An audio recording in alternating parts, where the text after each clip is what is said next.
You lived your life in a bubble, literally a bubble of information, a bubble of perception, and someone's come along without any warning and popped the bloody thing. And suddenly everything that was outside the bubble was pouring in. So my mind is absolutely awash with information, concepts, insights. What the hell's going on? A chaotic mass of information and thought and everything. You say to people, who are you? You say, well, I'm Bill, I come from Manchester and I drive a bus. No, that's what you're experiencing. Bill is the name of your current experience. What you are is consciousness having that experience. These are not who we are. They are experiences that our consciousness is having, our awareness is having. And once you start self-identifying with the label, you start looking at yourself in terms of little me. I am my label. I am Ethel who works on the checkout at Tesco. That's all I am. No, you are an expression of infinite awareness having an experience called Ethel on the checkout. And this might seem like esoteric navel gazing, but it's not. It's a totally different way of interacting with the world, and it's a total different way of self-identifying yourself. Because when you say I am are and the labels then follow, you are self-identifying with limitation. You're self-identifying, I am my experience. And if I'm born in Leicester in a working class council house, then that defines me. That's who I am. No, that's just where you were born. Mm. You have the potential to be whatever you want to be and whatever you choose to be. But what we've got now is a massive extension even of that, whereby your label is everything.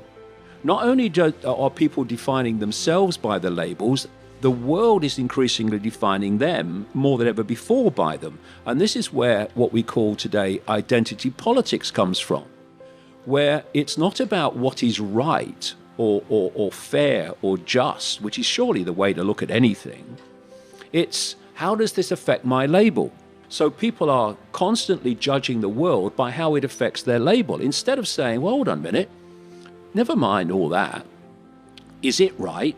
Is it fair? Is it just? No matter what label we're talking about, is it fair? Is it just? Is it right? And so what you have is a situation where we have developed this belief among increasing numbers of people, particularly young people through the universities and colleges, whereby you judge everyone by a group, and then you tag the group, whether it's good or not good.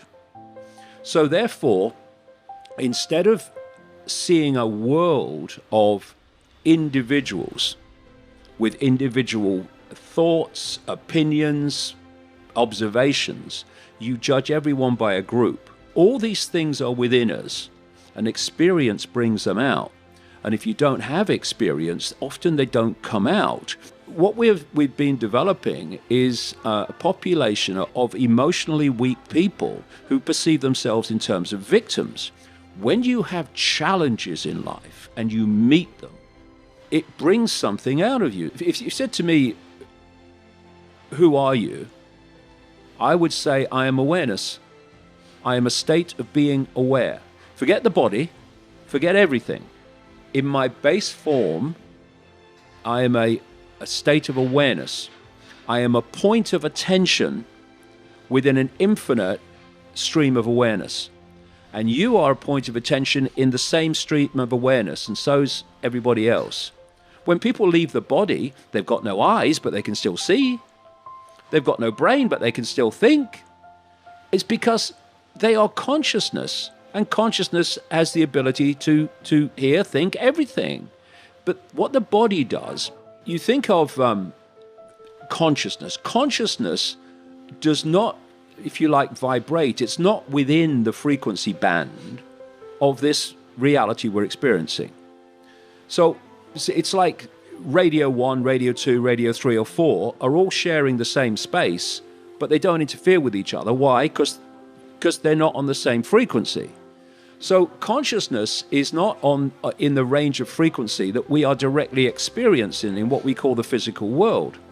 So to experience this band of frequency, this reality, our consciousness takes on what we call an external form, which is operating within the frequency band of this world. Remember that you are what you are. And what you are now can be something else whenever you choose to become the totality of what you are instead of the little me that you think you are. But if you look at it, the people who are abusing you, who are telling you you're not good enough, well, who the hell are they? Who are they? Who are they? Why do they matter? What the hell does it matter what they think about you? What does it matter? Oh, that person doesn't like you and gives you a hard time. Well, go and find someone else then. Stop interacting with them. Go find some other people to interact with. Who are these people? Why are you allowing your life to be dictated by the opinions of other people? You are unique. So why are you worried about what they think? Why are you even worried, if you get it down to real basics, what your parents think of you? Because you are what you are. For me, the greatest gift you can give to your kids is to allow them to be what they are, to allow them to go in the direction that they feel to go into, instead of dictating to them the direction their life should take. Oh, you can't do that, or you can't do that, or what will the neighbors think? I mean, what will the neighbors think?